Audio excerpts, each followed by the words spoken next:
Hi friends, welcome back to my channel.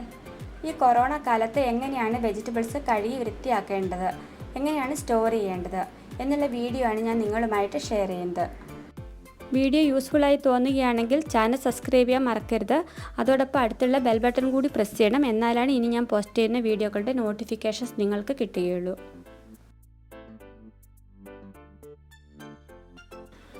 ഒരാഴ്ചത്തേക്കുള്ള vegetables രാവിലെ തന്നെ വാങ്ങിക്കൊണ്ട് വന്നു. അതിനുശേഷം ഞാനത് ഒരു സൈഡിലേക്ക് മാറ്റി വെച്ചു. എന്നിട്ട് എൻ്റെ കൈയൊക്കെ 20 സെക്കൻഡ് സമയമെടുത്ത് നന്നായിട്ട് സോപ്പ് ഉപയോഗിച്ച് കഴുകി. എന്നിട്ട് ബാക്കി പണികളൊക്കെ കഴിഞ്ഞു. ഇപ്പോൾ ഞാൻ ഫ്രീ ആയി. ഇനി വെജിറ്റബിൾസ് എങ്ങനെയാണ് കഴുകിയെടുക്കുന്നതെന്ന് നോക്കാം. ഈ വെജിറ്റബിൾസാണ് നമ്മളിപ്പോൾ കഴുകിയെടുക്കാൻ പോകുന്നത്. ഇത് ഒരാഴ്ചത്തേക്കുള്ള വെജിറ്റബിൾസ് ഞാൻ ഒരുമിച്ച് വാങ്ങിയിട്ട് വന്നതാണ്.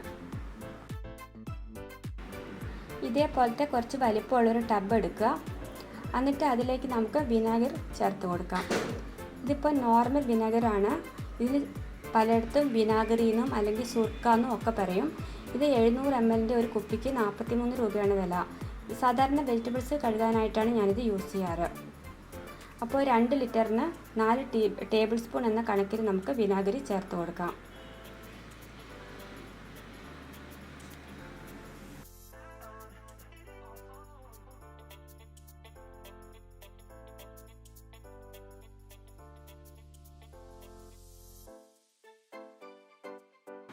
വെള്ളം ഒന്ന് നന്നായി മിക്സ് ചെയ്തതിന് ശേഷം നമുക്ക് വെജിറ്റബിൾ സഞ്ചി അതേപോലെ തന്നെ ഈ വെള്ളത്തിലേക്ക് ഇട്ട് കൊടുക്കാം.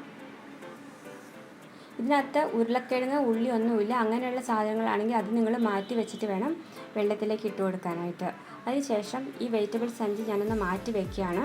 ഇതിനെ ഒന്ന് കഴുകിയെടുത്തതിന് ശേഷം മാത്രമാണ് അടുത്ത പ്രാവശ്യം ഞാൻ യൂസ് ചെയ്യുള്ളൂ. അപ്പോൾ അതൊരു സൈഡിലേക്ക് മാറ്റി വെച്ചു. അതിന് ശേഷം ഇനി 20 മിനിറ്റ് സമയം ഈ വെജിറ്റബിൾസ് ഈ വെള്ളത്തിൽ കിടക്കട്ടെ.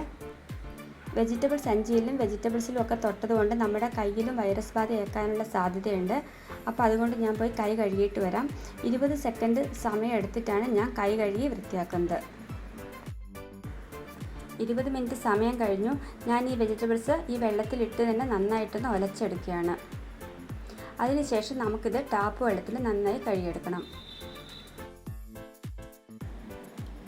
ടാപ്പ് ഓൺ ചെയ്ത് വെച്ചിട്ട് ഓരോ വെജിറ്റബിളായിട്ട് എടുത്ത് കൈകൊണ്ട് നന്നായിട്ട് ക്ലീൻ ചെയ്ത് നമുക്ക് വേറൊരു പാത്രത്തിലേക്ക് മാറ്റി വയ്ക്കാം.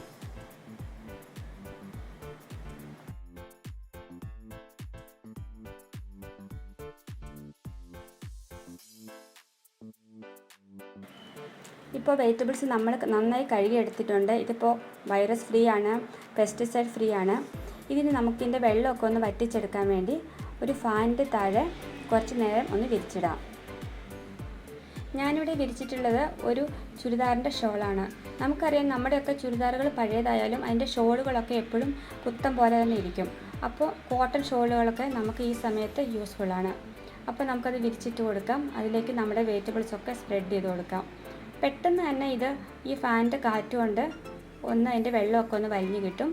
അതിനുശേഷം നമുക്കിഷ്ടമുള്ള രീതിയിൽ ഫ്രിഡ്ജിൽ സ്റ്റോർ ചെയ്യാം. സിപ്ലോക്ക് ബാഗിലോ പോളിത്തീൻ ബാഗിലോ ഒക്കെ ആയിട്ട് നിങ്ങൾക്കിത് സൂക്ഷിച്ച് വെക്കാൻ പറ്റും. ഇങ്ങനെ ചെയ്യുമ്പോൾ നമ്മുടെ വെജിറ്റബിൾസ് കുറേ കാലം ഫ്രഷ് ആയിട്ട് ഇരിക്കും.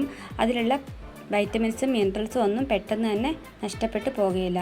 ഇതേ മെത്തേഡ് തന്നെ ഉപയോഗിച്ചാണ് ഞാൻ ഫ്രൂട്ട്സും കഴുകി വൃത്തിയാക്കാറുള്ളത്. അപ്പോൾ ഇന്ന് മുതൽ എല്ലാവരും ഈ രീതിയിൽ തന്നെ വെജിറ്റബിൾസ് കഴുകി വൃത്തിയാക്കി എടുക്കാൻ ശ്രദ്ധിക്കണം. അറിയാൻ പാടില്ലാത്തവർക്ക് വേണ്ടിയിട്ടാണ് കേട്ടോ ഞാൻ ഇങ്ങനത്തെ വീഡിയോ അപ്ലോഡ് ചെയ്യുന്നത്. അറിയുന്നവർക്കാണെങ്കിൽ പ്രോബ്ലം ഇല്ല, അവർക്ക് അവരുടേതായ രീതി തന്നെ ഫോളോ ചെയ്യാം. പിന്നെ നമ്മുടെ വീട്ടിലുള്ള വെജിറ്റബിൾസ് ആണെങ്കിൽ ഒരു ടെൻഷനും ഇല്ല, അവരും വളരെ സേഫാണ്. കാരണം സേഫ് ആയിരിക്കുക എന്നുള്ളത് നമ്മുടെ ഓരോരുത്തരുടെയും റെസ്പോൺസിബിലിറ്റിയാണ്. നമ്മുടെ സേഫ്റ്റി നമ്മുടെ കയ്യിലാണ്. അപ്പോൾ എല്ലാവരും ഹാപ്പി ആയിരിക്കുക, സേഫ് ആയിരിക്കുക. അടുത്ത ദിവസം വീണ്ടും കാണാം. Bye bye.